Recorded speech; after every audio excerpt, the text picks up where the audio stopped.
All right, back again. Tonight we are going to look at removing the power takeoff. This is a bit of a complex operation, mainly because of the weights involved, but also you have to take all the oils out. So to start off with, drain the gear oil, drain the hydraulic oil. That's a time-consuming process in itself. Before you go unbolting anything here, you have to take out the PTO shaft, which, if I get out of the way, you'll see that I've done just there. Raised PTO on mine. Once that's out, we can begin removing the power takeoff. So the last video, we removed the selector fork and housing in here. The other thing we have to do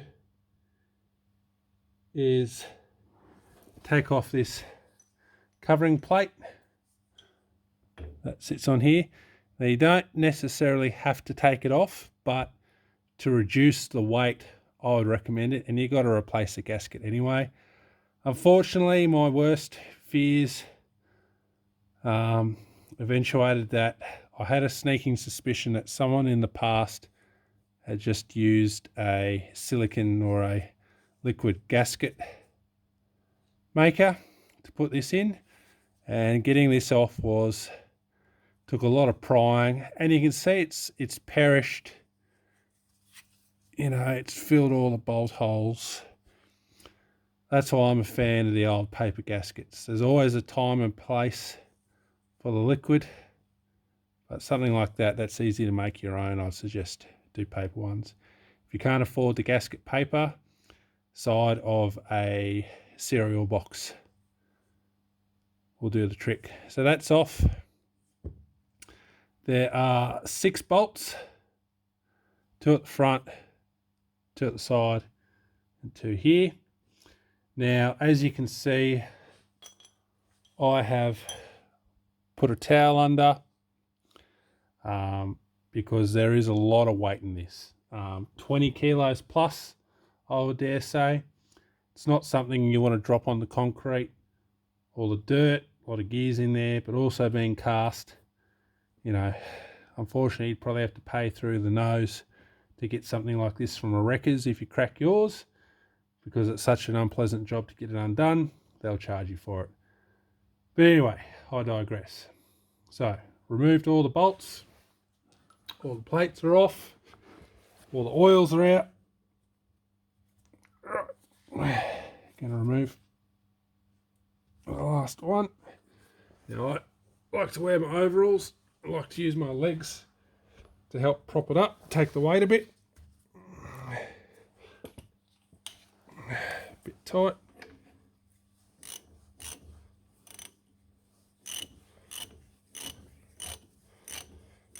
See, that's just wanting to drop because of the weight involved. Oh, all right, so it's free. My legs have taken the weight. Again, 2-person job, but not for me. All right, so we'll bring her out. Now you kind of have to drop it, but also slide it this way a bit for this little sleeve that's in here. Oh, all right. And we're out. Again, this is why you have to be careful because of your drive gears here for the PTO. As you can see, a little bit of wear on those. Nothing's broken, thankfully. But again, from people not being patient when they're selecting the PTO and grinding a bit. Here's your PTO engagement gear. As you can see there, the selector fork sits in there. Sorry to see my legs, everyone, but this is making it easier. disengaged, engaged. This is where your PTO shaft connects, as you can see there.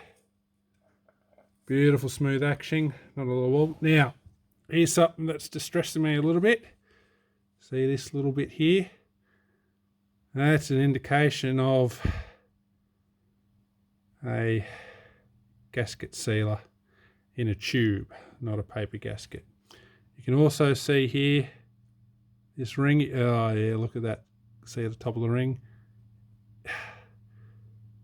Just not great long term to use anything other than the paper gasket in these old machines.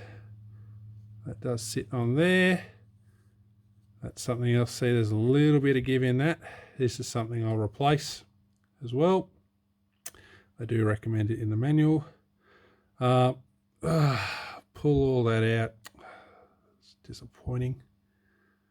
Anyway, I didn't do it. We'll work through it. So I'll get my legs out of the way with this rather heavy housing. Excuse legs. All right, so let's go in for a bit of a close up.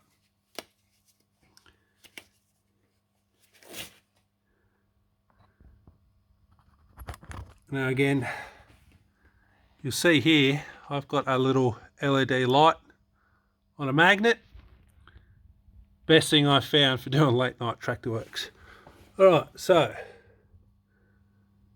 that shows into the rear housing. That's your cross shaft you can see in there at the top. Get that better. That's why you have to drain the rear end of all the oil. And then if I can get right, there's our gears. Alright, hopefully that helps someone. That is how to remove the power takeoff.